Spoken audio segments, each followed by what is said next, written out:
Now you might be thinking, your boy's looking good, your boy's feeling sharp, other than the fact that I'm sweaty Betty because it is summer right now and it is hot in this studio. But there's a reason I'm feeling sharp. I've been meal prepping for the last few weeks thanks to the halal meal preps I've been getting from Lions Prep, who are also our sponsor for this episode. Now picture this, you don't ever have to worry about another meal. You don't have to think about getting all of the right balance of portion control, diverse foods, high protein, balanced diet, halal. No, it's all done for you and ready in 3 minutes, starting from just £4 per meal. I know what you're thinking, but Faisal, I'm gonna have to sacrifice on taste. Not with Lions Prep. Check out this video when I received my second week's meal and tell me they don't sound good. Okay, so just now the courier just came and delivered another 9 meals, so another 3 days worth of packages. I'm gonna go over every single meal. A Mexican soft egg bowl with rice, black beans and corn, pancake, ground beef, coconut curry with green beans and mixed aromatic basmati rice, 46 grams of protein and only 566 calories. My wife, she always wants some of my meal preps from Lions Prep, but this is the one I'm gonna give her, the one. Middle Eastern harissa and tahini chicken thighs with sweet potato, shakshuka and roasted peppers and tomatoes. I think she'll like that one. Chicken tikka masala, plau rice, tomatoes and peppers. This is the one I'm looking forward to most, which is kind of stereotypical because I'm Asian. Normally I'm not a huge fan of plau and stuff, but this looks phenomenal. That's me for the next 3 meals, Monday, Tuesday, Wednesday. If you want to know more about Lions Prep, check me out, but in better quality. Lions Prep are the UK's highest rated halal meal plan service. Try Lions Prep today with an exclusive discount for new customers, which is 30% off week 1, 15% off weeks 2 and 3, and an extra 15% off week 4. Just enter promo code FG23 at checkout at lionsprep.co.uk. That's lionsprep.co.uk. That's FG23 at lionsprep.co.uk. Hey, look after yourself. Hey, look sharp with Lions Prep. Okay, I'm not gonna roar, but if this, I would roar. I'm not gonna roar. I'm not roaring. I'm not doing it. Let's get into the episode. Okay, Assalamu alaikum. Wa alaikum salam wa rahmatullahi wa barakatuh. How you doing? Yeah, good Aki. I mean, how are you? I'm good. I'm good. How are you? Yeah, good, thanks. Slightly exhausted after the day I've had. It's been a day, hasn't it? It's literally been a day. We're recording this almost the next day. Gosh, it's 11:42 p.m. Bro, it's literally been a day. It's 23:42. Yeah. So we're gonna. This may be the first FG podcast that we've done, at least, that would span 2 days. Yeah. Can I also say that? Did you know that in America they call, you know, if you use a 24-hour clock? Well, apparently, I don't know if this is 100% true, but I think they call the 24-hour clock military timing or something. They do. How funny is that? Yeah, they're weird with the measurements and stuff. Yeah. When I was watching, I won't say the channel, but watching like a chef who I mentioned to you, if you remember. And like, whenever he's mentioning like measurements and stuff, I'm like, what are they talking about? Like, really? 1 cup of this and stuff like this. They don't use like grams and stuff. They're weird, man. What can we say? What can we do? Nothing you can do. There's nothing you can do about that. You have to accept it. You have to accept the fact that they're not going to be using grams. Yeah, and they're not going to be using Celsius. They're not, are they? Celsius, Fahrenheit. Yeah, sometimes I'll be on a call with somebody, and one of my like break the ice things, I know it's corny, but it does break the ice, especially if you don't know them. It's like, I'll check where they're calling from. They're calling from like Cincinnati or something like that. How's the weather in Cincinnati now? Is it like getting hotter now? And like, it gives them a chance. Look out the window. Well, you know. And it's it's really hitting like 90 degrees today. And I'm like, is that hot? Mate, you like, yeah. I don't know how it made. Yeah, I don't know how to do it. Yeah. I just gauge it from like their facial expression. Considering that's your like go-to opener on a call, you should definitely check like the different, like how the different degrees do. Like how they compare to. Well, obviously the higher it is, the hotter it is. But I just don't know where does that's it something hit, like is 100 degrees Fahrenheit a big degree or not? It is. I think over 100 is like it's getting like above like 35 at that point. Oh wow, something like that. So this week apparently hit 50 in Dubai degrees Celsius. Yeah, I got the tweet about it, but I didn't. That day I saw it at 45. I think the hottest I've seen is about 45, 46. This time around. I mean, last time I remember the hottest I saw was last summer I saw 48. Yeah, same. For me, it doesn't really matter. After like 40, I don't really feel a difference anyway. Yeah, it's just too hot. It's just hot. It's just hot. Like 42 versus 48, it's like it's just hot. Like I'm not gonna stand outside for an hour to like judge the difference anyway. Yeah. So yeah, it's hot, man. I've started driving to the mosque for Jumu'ah. That's how I know it's too hot. Yeah. Because I don't like driving to the mosque because you have to deal with, obviously everyone's driving to the mosque. You have to wait a while to get out of the car park. So I always walk. But now it's because I walked until I was still walking even after Ramadan. So like it must have hit the 40s when I was walking to the mosque. Yeah. And I was still powering for it. But now it's like, 45, like 46, I can't walk to the mosque anymore. If the day peaks at 40, like, when you look at Google, the Apple forecast thing, if it peaks at 40, I consider that a decent, I can do that day. I could be outside for a while. Yeah. But if it's like 44 and above, it's like, it's too hot now. But I remember when I first got here, there was like, it was a Jummah, and I was like, it's my first summer, and I got there and there was like no inside space left. It was a small masjid. Yeah. So I was outside, no shade on me, and it was like summer. It was like, I think it was July. That day, I just realized what kind of heat it is. And since then, I feel like I've like built another level of like, it's not even that hot. Because like, when you stand under it for like 30 minutes, bro, you build something in you, man. Yeah, I think that's a common mistake that everybody makes when they first move here, because I made the same mistake. For about 3 weeks in a row when I first moved here, I was praying Jummah outside. I should have from the first week realized that, okay, this time when I leave is too late. Yes. But I did it. It took 3 times, and on like the third time, but I think the thing that shook me into place is I was praying Salah outside, bro. It was mid 40s at least, and the guy next to me fainted during Salah. Subhanallah. Yeah, it can get hot if you're not hydrating. It can get bad. I have to physically, I bought myself the big bottles you've seen today. Yeah. As you saw, I was trying to put it on the table. You didn't want to let me.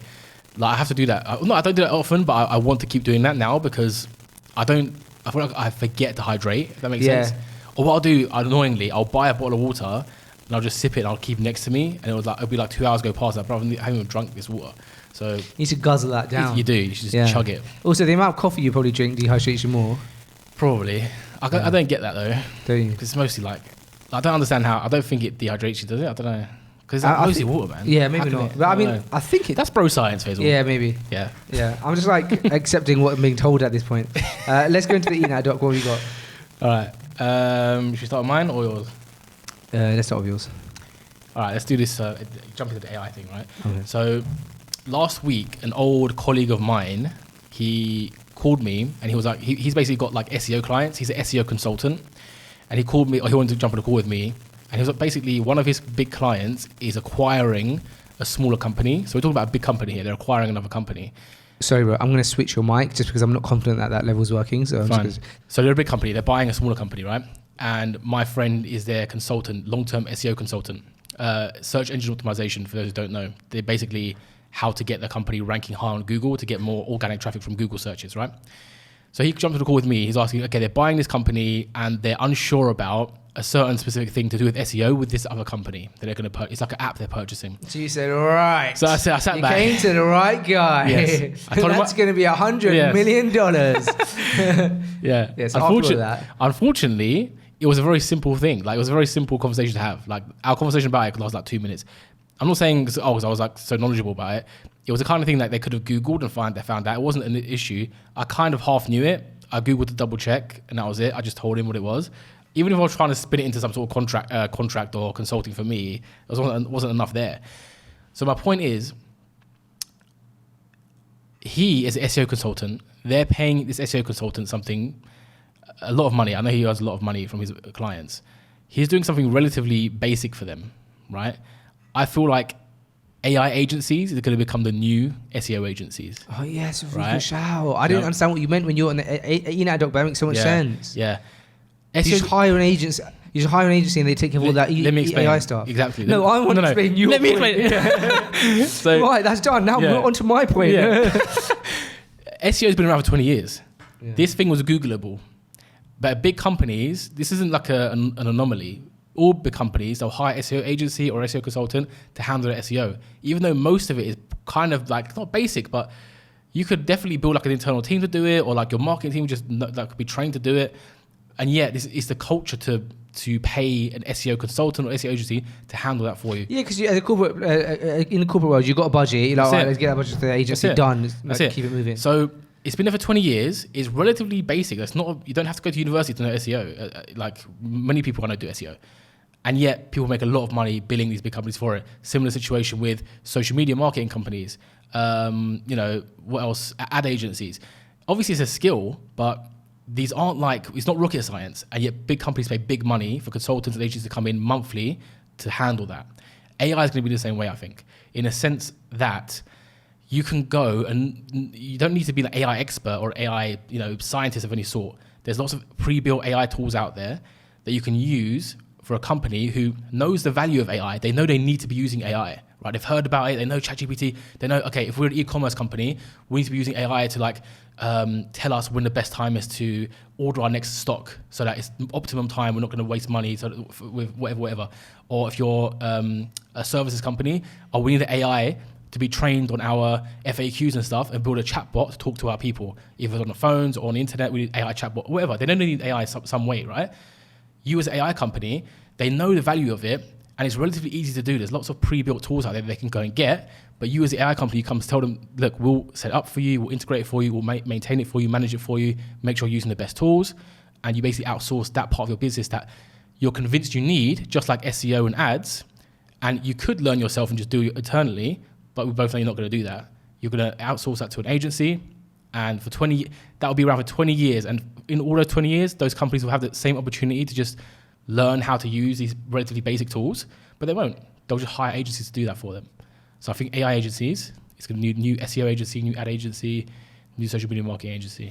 Yes, I agree, man. I think that's so true. I never thought about it like that, because when you look at big corporations, they have marketing hires, their whole marketing team in-house, yet they still a lot of them hire an agency to do, like, for example, their ads, or they'll hire an ad agency. And yes. I've always been a bit confused, but I have a friend of mine who works in the corporate world in marketing, and they hire an ad agency. And one of my thoughts was, well, they obviously have the budget to just bring in those teams, but you're right, it's probably a mix of culture plus you'd rather just hire an agency who you got big budgets anyway, who are obsessed over that one thing, rather than hiring an individual to obsess over it or a team to obsess over it, and then you're managing that team. Yeah. So it's like you offset all of that and you just get given reports and stuff. So for AI as well, it's like you have to hire someone to constantly research the AI tools, then another team member to actually probably help implement them, and then probably an engineer because as AI, with AI tools or with any technology, at first technology is difficult to implement, so you need an engineer, and then eventually it becomes like no code technology, and you just like use plugins. But if you want to be first to market, you're going to want to you're going to need an engineer, and so then all of a sudden you've got a 3-man team when you can just pay maybe 1.5 of a normal salary to an agency, or sometimes it's even cheaper. Even cheaper than that, and they'll just use pre-built no code tools. Right, they'll just go and, like, for example, or they'll have an engineer as well. Yeah, but again, you don't even need it. Honestly, you don't even need it. Let's say a company's got they're like a telecom company. They've got like 20 pages of FAQs and like documentations that they've got. They need to build a chatbot. They know AI chatbot is like their answer, but they ain't got a clue how to do it. They'll just hire somebody to do that, and there's no code tool to do that. You can set up an agency today, sell that service, get a client, use a no-code tool just to plug in their documentation. You literally download their PDFs, plug it into the no-code tool. And by the way, no-code means you ain't got to write a single line of code to do this. Right. You give it to the AI, even ChatGPT. Oh, okay, right. Yeah. Okay. The name is sort of giveaway. And it will ingest those PDFs and those FAQs and build a chatbot for you. It's done. You just give that to the client. So, bro, I just thought about the sickest name. I'm checking if the domain's available. I thought the sickest name for this, if you did an agency, you'd call it theagency.com, but it's spelled AIGENCY. The agency. Oh, I like it. Bro, if that's available, we have to buy it. Yeah, buy it right now. We have to buy it. We do. We split it. Yeah. $9.99 straight down the middle. Yeah, it's not available. That'd be nice though. Somebody thought. Another genius got there before you. Yeah. It happens. But yeah, let's see who he is. Okay, who is, yeah? Oh, it's owned by. Who.is? Oh, it's owned by a bicycle. So by a Kaya Ismail.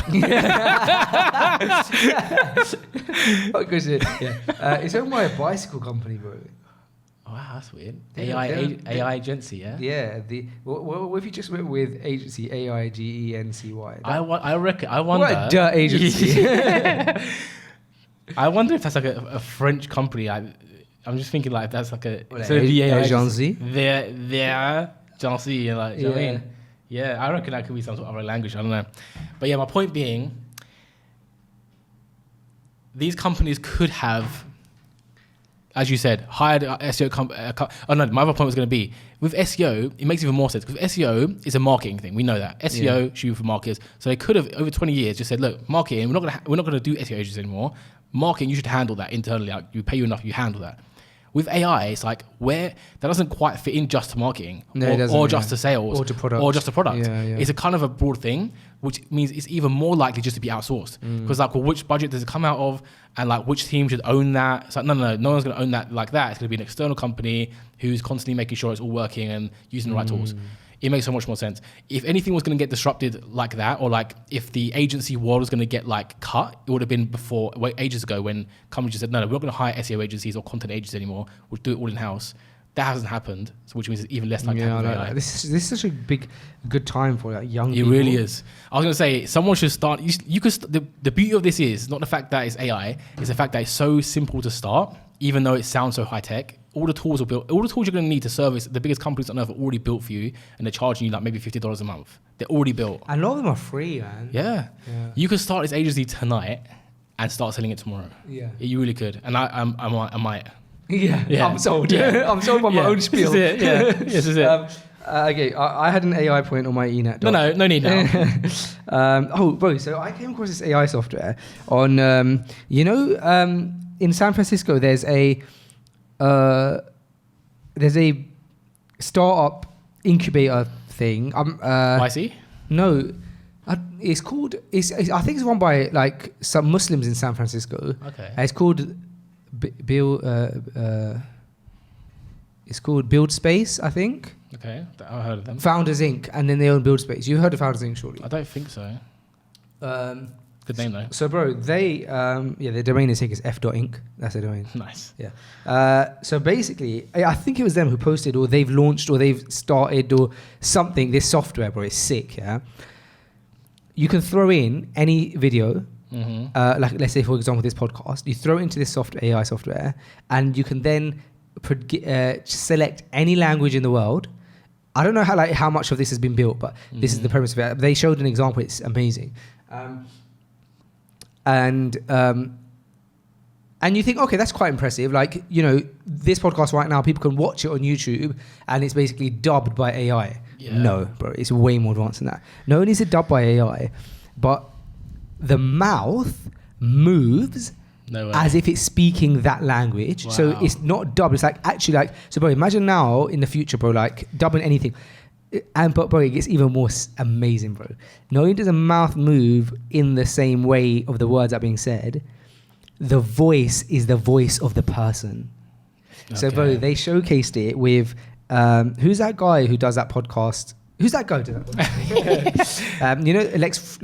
Lex Friedman. Yep. They did it over a clip of him interviewing Mark Zuckerberg, and they converted it into Hindi. Or Urdu, I don't know which one, but both basically the same. I'm probably going to get a lot of slack for that. Yeah, hey, bye guys. And it was their voices, bro. It's Mark Zuckerberg's voice speaking Urdu. That's mad. And Lex Luthor's voice speaking Urdu. And their mouths were moving in that way. And I was thinking, bro, close up shop. Everyone is curtains. That is mad, isn't it? Bro, I want to see that. 900 dirhams is curtains. Nice. Someone needs to start asking shuyukh about this, I think, because it's like, at what point is it like, if you're changing people's mouth movements and stuff, is that something dodgy? True. But bro, it has to get checked. But bro, imagine for da'wah. Imagine man. I mean, it might make people lazy and not study the Arabic language, because one of the advantages of studying the Arabic language is obviously that you get to get closer to the source of the source of the content. Is that what I'm trying to say? You know what I'm trying to say? Yeah. However, maybe not, because there's so many books in the Arabic language that are translated to the English language, and the shuyukh still say like it's so vital that you read it in Arabic and you study it in Arabic. So maybe that won't happen. But bro, imagine like Sheikh, there's like videos of like Sheikh Ibn Baz doing a lecture, and it's like the whole thing is AI converted to English. But that sounds like it's not a good idea. That sounds really dodgy. It sounds like, this is what I mean, because like, I'm just thinking about the da'wah, like the benefit, but there's definitely like, it's definitely a scary. This is the thing. I can see the benefit immediately, but then my mind goes to, that's a good example, yeah. Sheikh Ibn Baz, you translate into English, firstly, who's translating that? Because it's important now. If you're talking about like Islamic texts and stuff, who's translating that? Well, it's AI, innit? Yeah, well, yeah. The AI, innit? Yeah, it's the cloud. Yeah, basically. So that's a bit dodgy. And then it's like, again, like, it's a scholar's like face, fair. and you're like editing his face. Yeah, fair, Essentially, you're fair. editing his face. Yeah. It's a bit dodgy, isn't it? But for FG, bro, imagine like how many countries we could reach with this people like knowledge. us, yeah. With this knowledge that we're dropping. So basically, what that means is, if it's like mad scalable like that, yeah. you can basically record a podcast in English and just hit publish. I imagine And it's published in every language in the world. Every language in the world. Yeah. Bro, man, it's nuts. All right, mad. the next thing I've got on the Nut Doc is that I launched an ebook today. Oh, that's well, no. Move on from that. Tell me about it. Yeah, so the sad thing is that when this, because, okay, so we're pre-recording a few episodes because I'm going away. And so the ebook would have been out, like expired, you know, no one cares about it by the time this episode goes out, which is like next week. Yeah, so because I launched it today, I thought I would mention that. Yeah, It was a process, man. talk to- And as we say that, Is just it? got a sale of the ebook. Allahumma barik. So thank you. I shouldn't say the name. Data price. Thanks, Fatima. GDPR out the window. Bro, barik. so Tell me about the ebook first, Fine. and then tell Okay, me about go the through. process today. So the ebook is a ebook that I've entitled. I thought I'm going to do this properly. Yeah, which I don't normally do. Normally I get excited about an idea and I'll get the domain and then I'll like brand it and then I can do everything. By the time I've done that, I'm exhausted, I'm burnt out, and I haven't done the content, and then I forget about the idea. Yeah. Perfect example is how many newsletter businesses have you started? A couple. Yeah, a couple newsletter businesses that look sick, sick domains. Like everything to do is like, oh no, I've got to do the content. Yeah. So this time I was like, I'm going to do it properly. So I wrote the entire newsletter, over 16,000 words. The ebook. Yeah, the ebook, sorry. Over 16,000 words, 75 pages long. And then today, the day I released it, is when I thought, oh, what color would I want the front page to be? Yeah. And then I designed the landing page using Card, which was an amazing experience, which is CARRD. There may be a referral link for that. I was thinking if there is, I'll put it in the description. And then, bro, did you know there's a referral code for Typeform? And they give you $20 every time. And the amount of people I prefer Typeform to, I would be a gazillionaire. And I didn't know. And they're so easy. You don't even have to apply for it. You just go to like Typeform referral code, and you just type in your email, and it's like, here's your link. Typeform in the comments. I mean, in the description. Oh man, I didn't know that, man. Anyway, but in this ebook, I linked my Typeform referral code now. So now, if you click the link in, Smart. So anyway, bro. So I'm going to do this properly. However, today I came up with the name of the branding, bro. I love the name. I called it "The Rise of the Newsletter Moguls," and then colon, because you got to have a colon in an ebook. Something like building your newsletter empire or something like that. Love it. Yeah, it's really cool. And then with the design, I went for money green. Yeah, I noticed that. Did you notice? Dollar green. Yeah. I love it. Anyway, the ebook itself, that I've been working on it for a number of weeks in my evenings and my weekends. It's been an arduous process. Now, I'm not gonna sit here and be like, act like I released a book because I know that's like a bigger process, but I remember years ago when I used to listen to Tim Ferriss' podcast, and he would say that writing the 4 Hour Work Week, one of the best-selling books of all time. I'm comparing myself to that. Yes. He was like, it was like such an arduous process. I hate it. I hate writing books. Like the process of it is like so mind-numbing. And I obviously had the help of AI, and I had the help of like research online. Like when he wrote it back then, like he was like literally a pen with. But even then, bro, like. Man, it was tough, but I can't tell you the number of times I almost gave up on it. I'll be like 5,000 word deep, 10,000 word deep, and I'll be like, there's no point, I'm not doing it. Like, let's say, for example, and even when I was like writing it, and then I was thinking, well, how much are we going to sell it for? And I, in my head, I had the idea of around $95, which is about £70, £75. But then I'm going to have it on 50% discount for the first 24 hours. And so majority of people are going to buy it for about 35 quid. Take away the fees. That's a bargain, by the way. Even 95, absolute bargain. I'm not just saying that because it's like you're my friend, but I know some of the stuff you've got in there, like your cold email template. Yeah, my cold email template. I think the cold email template alone is worth that. Yeah, just by itself. I did think like, but I just wanted to provide value. So, but yeah, I did put that in there. So anyway, 30. So I end up getting 30 quid out of it basically right now at half price because after Stripe take their fees and stuff like that. So I was thinking to myself, like, one time when I was super stressed, I was like 12,000 words in as well. And then I was like, I think I'm just going to not do this now. Like, I'm going to leave it and I just won't release it. And Shahid was like, bro, you have to release it. Because I thought, I should end up doing mental maths. I was like, okay, well, I get 30 quid. And I was like, even if I sell 100, which I don't know if I'm going to sell 100, I'd make $3,000 or £3,000. I was thinking, all this work, all these weeks, all this arduous work for £3,000, the amount of things I could do with that time, like work on my existing businesses and work and just like my mental space. You know, you have those moments you just feel like giving up. So I felt like giving up about 3 or 4 times during the ebook. But today I was really proud of myself because I released it and I finished it and I'm happy with the end product. And it actually took a lot of work and I think there's a lot of value in it. It's not just like a quick thing to make some money. I wanted to do it properly, so I spent weeks writing it. And on top of that, like, went about it the right way. But yeah, got the domain today as well. I got buildingnewsletter.com.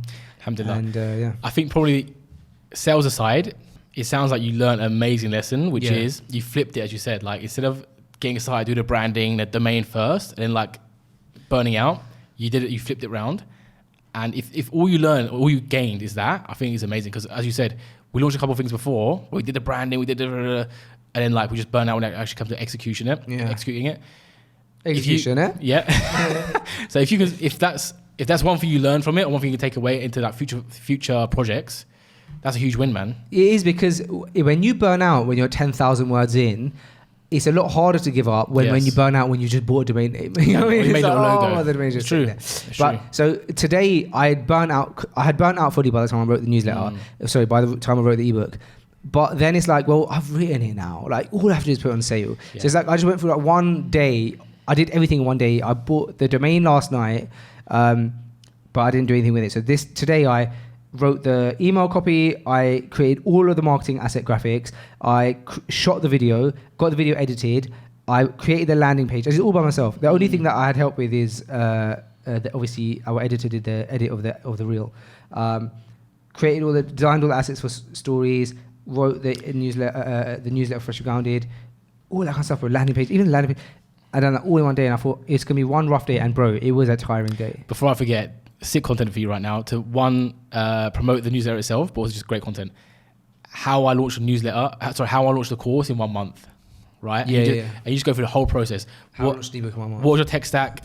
How did you do it? What did you do week 1? What did you do week 2, week 3? Launch day, what did you do? And you just tell all the tech stack with all the referral links, and you just literally lay out the sort of blueprint for how to launch a course. Oh, for Freshly Grounded, Freshly or your I'll channel. do a Freshly Grounded episode. Yeah, we could do, or you could do, but yeah. Like that's an episode that we could have like in the bank. Yeah. But don't put your money in the bank. Put it in property. Watch it. So yeah, bro. Did that, and it launched just about. I fully finished launching it just like 1 or 2 minutes before we went live on the podcast. Yeah. So if you see the phone vibrating a bit, if you see I'm a bit distracted, if you see my pockets filling up, Inshallah khair. Alhamdulillah. That's good, man. I love hearing about projects launching. Yeah, do you know what? I was itching for like that feeling of just like launching something new. I hadn't done it in a while. Yeah, so that was fun. We spoke about it. I mean, there's a certain high that I'll speak for myself that I get from like just like launching something. Yeah. Which I feel like we both suffer from. I think it's a thing that I suffer from because I'm the same. I'll launch it. I love the idea. And it's like, when it comes to execution, it's like I still want to do it, but I definitely get my high from just like getting the idea. Yeah, I'm like done now. Yeah, I feel I've launched it. I'm done. Yeah. But I am going to put it on the newsletter, at the bottom of the newsletter and stuff, so that hopefully like continues. Because the good thing about it is once you create it once, you can just sell. Yeah. I texted my wife today and I said, sorry, I haven't been in touch much today. Obviously, she's in UK. So I said, oh, sorry, I haven't been in touch much today. I was launching obviously the ebook, and I just said it's one of those days where you would not have wanted to be around me. And she said something like she goes, oh, it was one of those days, lol. Because bro, it was like in those kind of days, bro, I'm just like, I just need to be alone in front of my laptop. I'm just like execute. It's like I'm not fun to be around because like you could be talking to me and I can't hear you. So alhamdulillah, they're obviously in the UK right now, like my wife and kids. So that's that. By the way, which is one of the reasons I did it, because I was like, while I have this time where I'm like by myself, undistracted. I can put in this. I can have the same kind of energy that I had when I was in uni. You know, like all the free time because you're not going to lectures, like creating projects. So I wanted to set myself one project before I go back to get my family to complete, and now I've done it. I had set a financial target in my mind as well, but I think just the fact that I completed a project like is a win. 100%. And what could have Alhamdulillah, you didn't let this happen. You could have just like got pulled in like 10 different directions and just like not done much. I almost did. Yeah. But I just like I'm just like honestly from a mental aspect, I'm just so happy I saw I like started something and finished it and saw it through. Alhamdulillah. Yeah. Should we want to the next ENAT thing? You want to do yours? Yeah, I've got what have I got? Okay, yeah. This is a quick one. So read something today that said that by 2030, so this was in the McKinsey report, by 2030, office space value could be wiped out by $800 billion. So I found that really interesting because obviously everyone's working from home, working remote. There was like, what happened is during COVID, everyone started working remote. Then after COVID for like a year or two, everyone carried on working at home because they realized that wow, we could just work remote. But then there was like a rise again in offices because people were like, oh no, wait, like it's not that effective working from home. So everyone came back to the office. Yeah. And now I think it's like balancing out and mellowing out properly where it's like, okay, we tried a bit of that on one extreme, tried a bit of that on the other extreme. It seems like overall, yes, there is a bit more value in people like just working independently. And it just calls to that same like thing of the world is moving in a direction where everybody works independently. You go out and you hunt for your food, for your family. You come back, you hunt in a tribe, in a team. But at the end of the day, you are your own person, and you come back, and it's less of the I work a 9 to 5 underneath this like and this hierarchy. So it makes sense that office space can be wiped. However, the reason I'm bringing the article up, there's a reason behind it. Recently, I've been thinking that I want to get a studio, man. I think I might invest in some office space again. So for context, I was always working in an office since I was like 15. I've had offices, and then when I moved to Dubai was the first time I like started working remote. Obviously COVID, I was working remote. When I moved to Dubai, I decided not to get a studio space and just like work from home, which I've been enjoying. But now I think I might invest in a studio. I know you're on that. Yeah, we may be converging at times in our lives where that makes more sense soon. Are you still thinking about that? Yeah. Bro, you know how ridiculously affordable that actually could be? Because I was like looking at some stuff, bro. It's like not bad. We'll talk about it off air, but like the place that in the same location. Okay, bro. We could. Yeah, it's not too bad, especially if there's two of us. I didn't even think about it. I was like thinking I'll just get office space, but yeah, that's a very big possibility that could happen maybe by end of year or something. Yeah, that would work for me. I feel like you need a space to work from because are you working from coffee shops still now? Mostly from home, to be honest, especially like last few weeks. Did you give up your lease at the office? It wasn't really. It was a co-working space, really. So as in you're not doing it? Yeah, it was just a monthly thing. Did they not put you in like a 12-month contract? No, alhamdulillah, they didn't. I was on like some weird package where I only go in late, like 5-6 p.m. until like you're off peak. So they gave me like the night owl hours, whatever it's called, some sort of package night owl, and it was just month to month. 600 dirhams, so about £120. That's really good. A month. Yeah, that's really good. And it was in Business Bay. In the UK, that's cheaper than what we were paying for our electric, our internet. Yeah, that's what I'm saying. And I had it like, I could get there 5-6 p.m. They wouldn't say anything to me. I was just there all night. What time was it meant to be from? Let's say just say 5-6 p.m. Yeah, because we're on a podcast. Okay, yeah. So anyway, that's what I had to know because I found that interesting. But I was like, actually, when the world is going one way, Kaya, the geniuses, the ones who are going to be something in life, they go the other way. So the world, they're saying, 800 billion is going off offices. Yeah, I want to invest. Yeah, I think it's a good time. Buy is what I'm hearing. Yeah. when the world zigs, we zag. Yeah. So I'm getting office space, man. That's funny. I'm going against the $800 billion bet. And going for office space. Just realized and you're in with me. I just realized the fact that you brought up the fact that 800 billion is going to be wiped out. You're like, I want to get office space. Yeah. That's funny, man. But it probably will be cheaper then. Maybe that's why I found it so affordable. I wonder if Dubai... Yeah, I feel like in Dubai, office space is still going to be booming, yeah. These sort of trends, it's amazing how like a lot of these Western trends that we read about, McKinsey's and that, it doesn't really. It's got some effect, but it's just like it's obviously a different culture, different. Well, culture is the culture is very strong in a good way. It's like you don't see things like the streets are clean. You don't see like dirty streets coming here. So there's a lot of culture actually. There's a lot of respect. But I was reading this thing earlier about how seriously Dubai police take swearing. Oh yeah.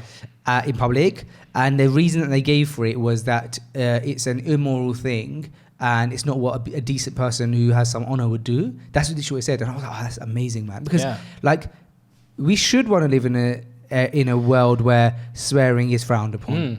100%. My parents are currently here visiting, just in this whole like culture thing, and one thing my dad has said a couple of times now is like, he's from London, everyone just seemed happy. Like, he's just said it like almost like a bit of shock. He's walking around the malls and stuff. It's like everyone's smiling. Everyone seems happy. It's just like, I think like all these things add up. Clean streets, clean toilets. Yeah. People aren't swearing. People aren't swearing, and you're not gonna like. How many times I've gone somewhere in the UK and like someone's like punch? Like, I mean, like Primark one time, like someone's punching the lift. Stuff like this. It's like it takes a toll on your mental, man. And here it's like you don't get any of that. It's just like nice interaction with everybody, and everything's clean. Everything you're not risking getting stabbed by going to the mall or anything like that. It's just like everyone's having a good time. It makes they sound small, these things, not swearing in public, so on and so forth. Perfumes, like bro, perfume in public spaces isn't a thing in London. Anyway. Yeah, that's true. Here, you go to like a mall, it's like all perfumed exactly. up. Again, we get desensitized. How do they do that? There's little Massive devices. mall like that. Yeah, but they put it in like the entrances, isn't it? My mum always comments. You can walk into a lift, or walks in, oh, it smells lovely in here, and I forget because obviously we're used to it. I forget as well. But it's like, oh, it does smell like lavenders in here, doesn't it? It's like, bro, these little things they add up. It's like, man, it's just a nice experience just to like go to the shop. Whereas in London, it's like you go to the shop because you run out of bread, you must go to the shop now. And it's like you go there and it's come back. It's like I didn't get stabbed. Do you know what I mean? This here it's like I can smell lavenders on the way, and these people are smiling and laughing, and no one's doing anything dodgy. It honestly makes a big difference. Yeah, it's hard to enumerate these little blessings, man, from Allah. Honestly, like it's a blessing from Allah to have these little perks. Yeah, so Office Space is going to 800 million gone. So Office Space is going to do well in Dubai still. Yeah. All right, what have you got on the internet, Doc? You got one more thing. Yeah, I want to talk about Nick Cuba, who he's got big recently because he has his like sweaty startup brand, which is basically like, again, almost like boring business brands that like scale a lot. He has a storage company. So like he has. He has. He's got multiple. So he buys them now. He acquires them. I thought his big thing was the remote workers thing. That's more recent. So he's got a few businesses. Yeah, he got rich through storage companies. Oh, he's a businessman. He's a business. Okay, fine. Yeah. He literally now buys warehouses. Okay. So he spoke about before. I'll paraphrase what he's saying. He'll go, because storage companies are like age old, right? But he'll go and find the storage companies where it's like a 50, 60-year-old couple have been running it for 20 years. They got no computer systems in place. It's all on paper, and they're making good money. But it's like it's not optimized. There's no like the customer service is non-existent. There's no security cameras. Everything's a bit shoddy. So he comes in, he buys it, at like a decent price. But then he brings the computer systems in, all the CRMs, all this and that to optimize everything. He raises the price slightly, but makes it nicer. So we'll like give everything a lick of paint. The security cameras now, the customer experience is nicer. You got this little desk, whatever, and suddenly the value of the company just like skyrockets, and people just use it more often. Point being, how he started, he wrote a thread on it. Basically, he started with him and his wife, and the way they did it when they first started, I'll quote him: "I wore holes in 3 pairs of jeans, writing 2,000 plus ads just like this on the streets of Boston." Basically, it's a picture of them getting chalk, literally just writing "need storage?" and then their like phone number, their name and phone number, right? It's like just like "need storage?" name and phone number, and they did that 2,000 times using chalk on pavement across that city, and they got 2,000 customers just from that. Wow. Yeah. I don't know with Nick Cuba, like when he tweets, like what is serious and what's a joke, because some of the jokes are so. So he's a troll. He's an elite troll. Yeah. He's a big troll, but like that is interesting. Yeah. So I suppose you want to talk about the business model of storage companies, but also like that's a that's a sick graft. I wasn't even going to that. I'm talking about more the graft. Fine. It's a graft, and like I think the lesson that I took away from that is that you don't need. Obviously, in this particular example, he bought a storage unit, which probably had some sort of upfront money, of course. But the point being, he didn't have any ad budget. He had no marketing budget. It was him and his wife. Just got creative. They did it all in like I think he said in a couple of weeks, something like that. And he got 2,000 customers. My point being here is you can find interesting creative ways to build a business that is like substantial. By the way, 2,000 customers, I think he said that's $500,000 of revenue. Just to put that in perspective. Wow. Yeah. From chalk on paper. And that's recurring revenue? Yeah. So that's yearly subscription to get storage space, right? Wow. So you can apply the same thing to something that doesn't need upfront capital. Again, an AI agency. Oh, okay, I'll start an AI agency. How am I going to market? This guy did it with chalk on a yeah, sometimes we overcomplicate our marketing. Bro, just start calling people. Go down your high street. Go and find like retailers and stuff like that who maybe have got an online sort of arm. Say, look, I can add AI analytics to your thing, so you know when your peak days are, you know when your down days are, and you know when to buy stock next, or whatever. It could be anything like that. You just start doing stuff. Yeah, you know what this ebook has taught me as well is that that every sale matters. Yeah. And that's kind of what I'm getting out of this story, which is that they're not just thinking, we've got a storage facility now. Like people come, or if people walk past and say, hey, like we've got storage, they're literally going out and trying to get every single phone call. And in the past, I've not thought about things like that. In the past, I've thought about launching something and I'll go, I want to launch this thing, and I'll just throw up a post. And if it does well, it does well. If it doesn't, it doesn't. Or I'll put some ad money up behind a post. Yeah. If it does well, it does well. It doesn't, it doesn't. That's it. I leave it at that. With this ebook, because I put so much effort into writing it, and it was so arduous, and it wasn't like an overnight thing.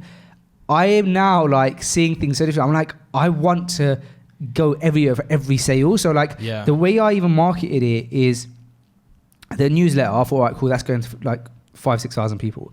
Next, let me put out a tweet, and I'll put effort into that tweet thread. Then I was like, all right, next, Instagram stories. Next, let me create a reel, Instagram reels. Next, let me speak to people that I know that I've got following and ask them to post it. Next, story assets. Whereas normally I don't do that, but now I'm like, every sale matters. Like every individual, like that you can provide value to matters. And I think that's because I put care and love and thought into the product. Yeah. So I think, like in that case, he's like, look, come across a warehouse, and he's put care into fixing it up, and now it means something to him. I think sometimes when we just try and launch something overnight, or we launch something for a quick win, that's nothing. Like in the past, when I've tried to launch things, it might be because I need to get some quick cash. So it's like, it doesn't work, bro. It's not, your passion's not there. You're doing it you're not doing it for the right reason. And so with this newsletter business, this ebook thing, because I did it over such a long period of time, it wasn't a cash grab. It was like, now I've taken care into it. I'm actually care about every single individual who buys it. I want to make sure they get value out of it. And that kind of links back to buy my ebook. Yeah. That links back to the chalk thing, where it's like, they've gone, all right, what do we need? We need phone calls, right? Every phone call is important, right? Let's write it down. Let's not just go, we got the thing, no one's calling. So let's try and chase each sale. Yeah. I've not been a sale chaser. It's action, man. Like you got to take the risk. We're setting up a business. Some people think you need a lot of money and you risk that money on the business, right? Oh, you got £5,000, £10,000. Okay, that goes into all the ads and then everything. And that's my risk. That doesn't have to be the case. Your risk can be like ridiculous action, ridiculous like doing stuff like these guys with a chalk, right? They could have done that chalk thing 2,000. Bro, they wrote 2,000 times. Imagine it didn't work. Their friends and family would be like laughing at them behind their backs. Like, bro, these that went around town. You can still see the chalk. Like, no, they all flopped. They took that action that was risk. Their risk was, we're going to spend like 2 or 3 weeks literally on our hands and knees writing on the floor. And it's just the kind of thing that people don't do. They don't do. Yeah. It's obvious. It's right underneath your nose, literally. It's non-scalable. Things that don't scale, usually at the very beginning of a business, are what gets a business running. Yeah, right. And that's a prime example of it. Yeah. So again, cold calling, just going visiting companies with your idea, doing something. The risk, if you haven't got money to put into ads and stuff like that, your risk needs to be you just doing a lot of work, a lot of action to get that in front of people's noses, and then you just leave it to Allah. If you've done a lot of stuff, I did 50 cold calls today, and I visited 3 companies in my vicinity who I think would be interested. That's a good day of work. You can go to bed like saying, you know what, alhamdulillah, I did a lot. inshallah it works out. I'll do the same again tomorrow. You do that, keep doing that. Yes, and graft. bro, you graft it out, Do you man. know what? You've given me a bit of motivation to like, because I've launched this thing and I've kind of like done, even now, like put it out in all of the different channels, but then I was going to leave it at that. But I'm actually going to try and like graft a bit. It's only a couple of days, especially while I've got the offer on for the 24 hours. Just like graft, try and get every sale. 100%. And after that, you can like, obviously throw ads up there. Yeah. But then the great thing about a course is that it's there and can be you can sell it this week and you can sell it next year. I think what I like about this is the value that I feel like it genuinely is providing, which is again not something that is not like when I did the podcast course, I did feel like there was value being provided in it, but I also like it didn't take much effort to do the podcast video course, bro, because podcast is like the equipment, the setting up, it's like like the back of your hand by the time you do it for 4 years. This mentality though, I want to put a caveat here because for you it's not a big deal. Yeah, but for sure. Some people come across like I ain't got a clue whatever microimaging is, how it works. So for them it's like gold dust. But I think because for these ebook I had to do more research, right, and that kind of thing. Like that's why I think it wasn't as easy as a podcast course. Okay. So you believe in it more. Yeah, good reason to keep like pushing that consistently, inshallah. Yeah, man. Guys, it's 0025 in military timing. Yeah. We got training. Yeah. It's midnight. So I had someone go at me like on the comments recently. It was like, you used to do like 3-hour episodes and that's like 40 minutes. Like, what is this? Yeah. But it is late. It'll be nice one day to do like a marathon episode. Yeah, let's do a marathon episode soon. Let's schedule it in. 50 minutes, something like that. Yeah, exactly. Yeah, 45 minutes. Yeah, no, we'll do it. Our longest episode, I think, is 3.5 hours. If we can beat that, that'd be good. That'd be nice. Right. All right. Kaya, you've been an absolute star. You've been a great host, as usual. And guys, we'll see you next week, inshallah. Assalamu alaikum wa rahmatullahi wa barakatuh.